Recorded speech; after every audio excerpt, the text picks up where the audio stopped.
Hello everyone, welcome to a new video. New patch video. Chun-Li patch. The added playable Chun-Li. Her combo trials are hell. Spoilers for the combo trial video. The final one is hell. It took me like 42 minutes. A typical like combo trial averages from like 10 to 15 minutes. The ability to customize the menu to either have Street Fighter art featuring artwork from Tonko and Ogura, or the standard menu. Additional songs from the Street Fighter side jukebox. The full list, 12 additional songs. The full list of additions alongside the songs added from the Ken update. 5 songs from Super Street Fighter 2. 4 songs from Street Fighter 3 Third Strike. And then 3 Chun-Li specific songs from various games. So the Chun-Li songs are her theme from Alpha 2, Street Fighter 5, and Street Fighter 6. For Street Fighter 5, there's already Ryu and Ken from the Ken update. And for Street Fighter 6, there's already Ryu, Ken, Terry, and Mai from Terry and Mai DLC of Street Fighter 6 Season 2. The other songs are from Street Fighter 2, Chun-Li, Blanca, Guile, Cammy, and Fei Long. And the Street Fighter 3 songs, the Dragon Twins Third Strike, Dudley, Hugo, and the final boss Gil. A seemingly random assortment. KO.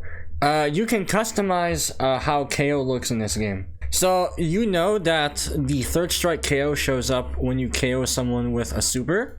They specify Ignition Redline in Hidden Gears. However, there's now unique flourishes for using supers to kill in general. So like a generic KO when you KO someone is now only applicable to normals, or maybe like special moves or EX moves. But then you have the level 1 flourish, the level 2 flourish,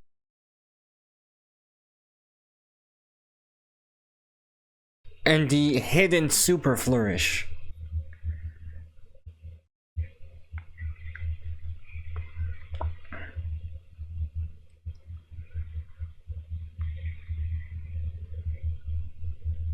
Looks super cool. SPG, the announcer shuts up when you restart training in trial with SPG range set to actual ratio at full health. Very good.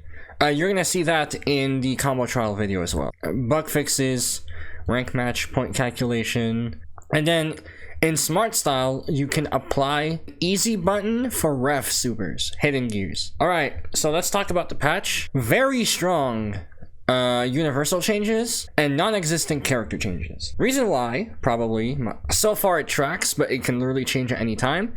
It is the same until it's not. Seemingly, they're following the same patch philosophy or like patch timing as KOF 15. You have a bunch of day 1 or like day beta bug fixes. And then first major update is not a balance patch, the addition of Mark of the Wolf team. Bug fix, small update, bug fix, and then on the second major patch, a full cast major balance patch. The equivalent will be like Andy not having a patch, and then after EWC, you have the CR7 update, which adds arcade mode, EOST mode to a character that didn't have it day 1, which would be the Omega patch, I guess. And then after that, we have the Ken patch, major balance patch. They also add player side and training mode. The equivalent would be like the full Street Fighter inspired training mode revamp.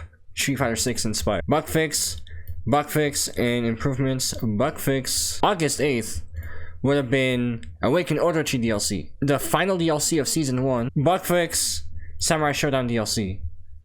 Bug fix.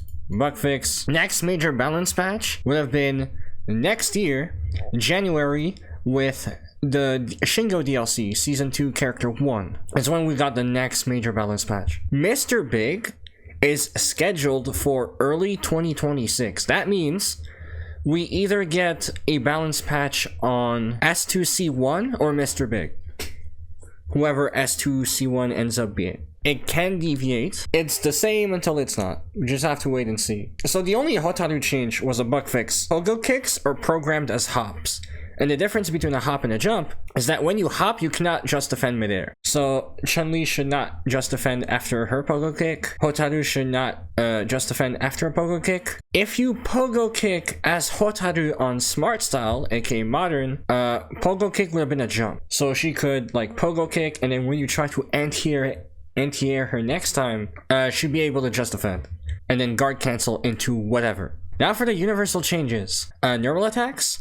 Buffering these while holding jump will prioritize the jump instead of the normal attacks.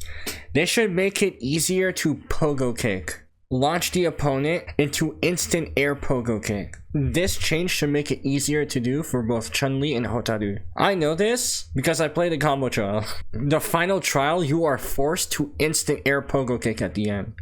It's EX spinning bird, EX air hyakuretsu, instant air pogo kick 3 times into another instant air hyakuretsu into ref super. This line is supposed to make it like easier to do instant air pogo kick instead of like crouching light kick or something like that.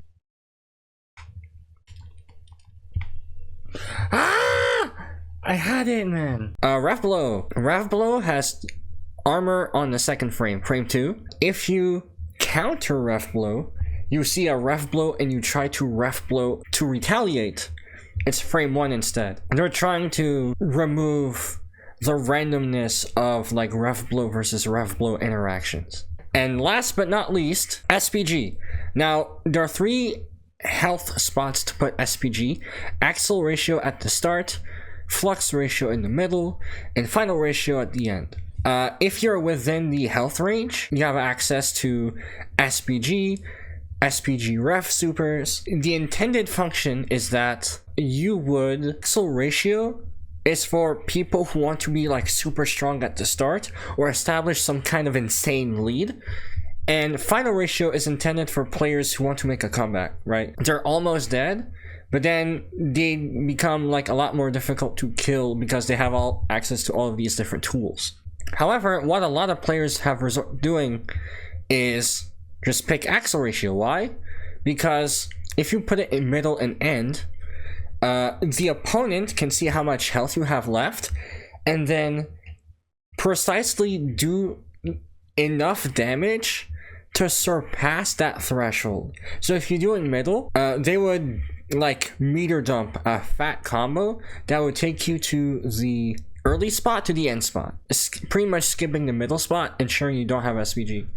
In the final ratio, it's kind of risky because some characters have like devastating meter dump combos that do more damage than the final ratio spot. So what they've done is they started incorporating the guts philosophy by making it so that more damage reduction and more health if you pick flux and final ratio. So in Street Fighter, every Street Fighter game before 6 has guts.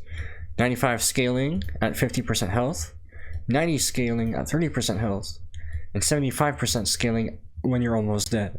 And the reason why your damage becomes worse as the fight goes on is to allow Street Fighter 4 and Street Fighter 5 players to utilize their comeback mechanics more efficiently. Street Fighter 4 with Ultras, Street Fighter 5 with V-Trigger. And so Fatal Fury has decided to apply this philosophy to Flux and Final Ratio SPG, allowing the player to actually make use of their SPG abilities if they select it here and here.